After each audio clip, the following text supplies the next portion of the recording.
नमस्कार दर्शक बंधु आपण मानक मो चैनल को स्वागत करुच्ची। दर्शक बंधु मनीष शरीर रे शक्ति बा एनर्जी नष्ट होगा द्वारा मनीष शरीर खाली हो जाए ना शरीर रे शक्ति थाए ना बंचार आशा। तेणु मनीष शरीर रे शक्ति किपरि नष्ट होता है एवं ताकू किपरि रक्षा करा जाई परिबो से विषय रे एक सुंदर कहानी प्रस्तुत करा जायछि। जदि आपण माने एही कहानीटी को शेष पर्यंत शुणी नेबे ताहले जीवन रे केबे भी थकिबा अनुभव करिबे नहीं, सर्वदा शक्तिशाली एवं फ्रेश अनुभव करिबे। तेबे आसंतु कहानीटी को आरंभ करिबा। गोटिए समयर कथा, राजा तांको पुत्र को नहीं बहुत चिंता करुथिले। भाबुथिले मो परे से ए राज्य उपाधि पाइब, किंतु तार हाव भावरू जना पड़ू नहीं। पुत्रर एपरी मनोभाव देखी राजा बहुत दुखरे थिले। राजांकर दुख देखी तांको मंत्री कहले, हे राजा, तुम्हें कौन पाई दुखरे अछ से कथा मु जानिनी, किंतु मु एमिति जने मनीष को जानिछि जे कि आपणकर समस्त चिंता को दूर करि परिबो। मंत्री को ठारू एक कथा सुनी राजा कहले, किए से लोक से मते केउठारे मिलिबे? मंत्री कहले, से होउचंती महात्मा गौतम बुद्ध। से असीम ज्ञान रे परिपूर्ण, से पाख जंगल आश्रम रे रुहंती। राजा मंत्री को ठारू एसब शुणी से तांकर पुत्र को नहीं आश्रम पाख को गले। राजा आश्रम भीतर को जाई देखिले जे गौतम बुद्ध ध्यान रे बसिचंती। गौतम बुद्ध ध्यान रे बसिथिबार देखी राजा तांको किछि न कहि ध्यान भग्न हेबा पर्यंत अपेक्षा कले। राजा अपेक्षा करिबा कथा गौतम बुद्ध जानी पारिले। से निजर ध्यान को भग्न करी कहले, हे राजा, मु तुमर कि सेवा करि पारिबी? राजा कहले, हे महात्मा, मु आपणक पाखक गोटिए जरूरी समस्या नेइकरी आसीछि। गौतम बुद्ध कहले, कि समस्या?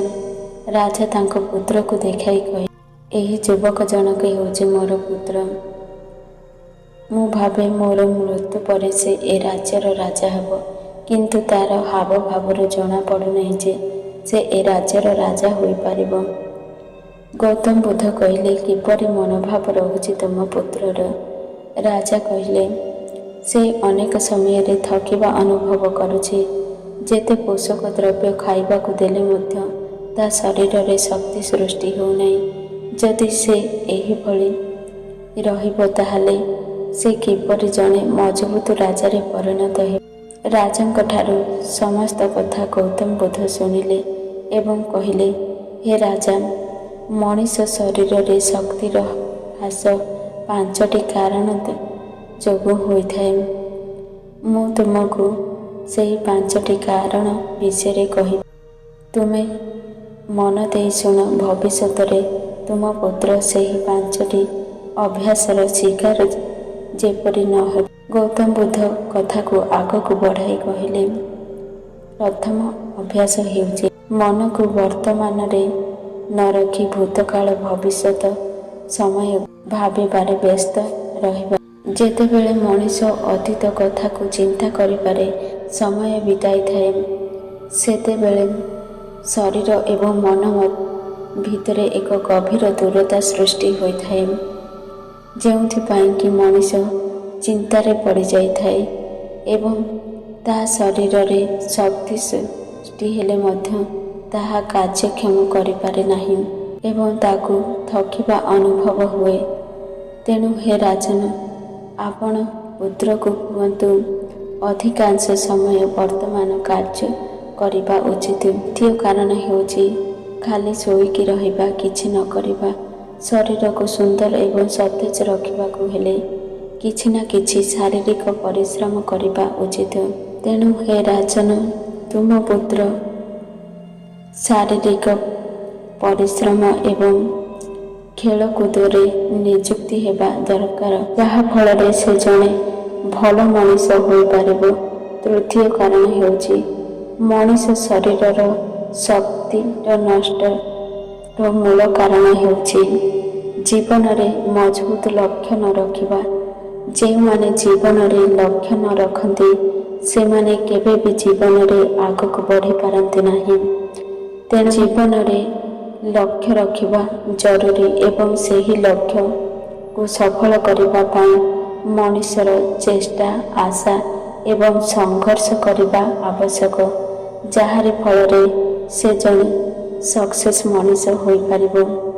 ତେଣୁ ହେ ରାଜନ, ତୁମ ପୁତ୍ର ଜୀବନରେ ଗୋଟିଏ ବହୁତ ବଡ଼ ଲକ୍ଷ୍ୟ ରଖିବା ଦରକାର ଏବଂ ସେହି ଲକ୍ଷ୍ୟକୁ ସଫଳ କରିବା ପାଇଁ ତୁମେ ତାକୁ ସହାୟତା କରିବ। ଚତୁର୍ଥ ଅଭ୍ୟାସ ହେଉଛି ଅଧିକ ତେଲ ଜାତୀୟ ଖାଦ୍ୟ ଖାଇବା। ଅଧିକ ତେଲ ଜାତୀୟ ଖାଦ୍ୟ ଖାଇବା ଦ୍ୱାରା ଶରୀର ରୋଗଗ୍ରସ୍ତ ହୋଇଥାଏ ଏବଂ ଶରୀର ଦୁର୍ବଳ ହୋଇପଡ଼ିଥାଏ ଏବଂ ଶକ୍ତି ମଧ୍ୟ ନଷ୍ଟ ହୋଇଥାଏ। ତେଣୁ ହେ ରାଜା, ତୁମ ପୁତ୍ରକୁ କୁହ ଅଧିକ ତେଲ ଜାତୀୟ ଖାଦ୍ୟ ନ ଖାଇ ପ୍ରାକୃତିକ ଖାଦ୍ୟ ଅର୍ଥାତ୍ ପୋଷକ ଜାତୀୟ ଖାଦ୍ୟ ଖାଇବା ଉଚିତ। ପଞ୍ଚମ ଅଭ୍ୟାସ ହେଉଛି ରାତିରେ ବିଳମ୍ବରେ ଶୋଇବା ଏବଂ ସକାଳୁ ବିଳମ୍ବରେ ଉଠିବା।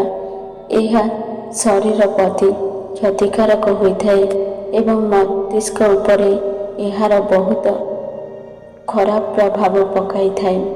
ତେଣୁ ହେ ରାଜା, ତୁମ ପୁତ୍ରକୁ କୁହନ୍ତୁ ରାତିରେ ଜଲ୍ଦି ଶୋଇବ ଏବଂ ସକାଳେ ଜଲ୍ଦି ଉଠିବ, ତେବେ ଯାଇ ସେ ଜଣେ ଭଲ ମଣିଷ ହୋଇପାରିବ। ଗୌତମ ବୁଦ୍ଧ କହିଲେ, ଏହି 5ଟି ଅଭ୍ୟାସ ମନେ ରଖିଥିବ। ଭବିଷ୍ୟତରେ ତୁମ ପୁତ୍ର ଯଦି ଏହି 5ଟି ଅଭ୍ୟାସ ପୁନର୍ବାର ନ କରେ ସେଥିପ୍ରତି ଧ୍ୟାନ ଦେବ।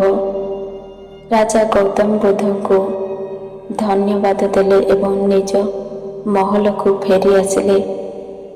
ଦର୍ଶକ ବନ୍ଧୁ, ଯଦି ମୋ ଭିଡ଼ିଓ ପସନ୍ଦ ଆସେ ତାହେଲେ ଭିଡ଼ିଓକୁ ଗୋଟେ ଲାଇକ୍ କରନ୍ତୁ ଏବଂ ଆମ ଚ୍ୟାନେଲକୁ ସବସ୍କ୍ରାଇବ୍ କରନ୍ତୁ।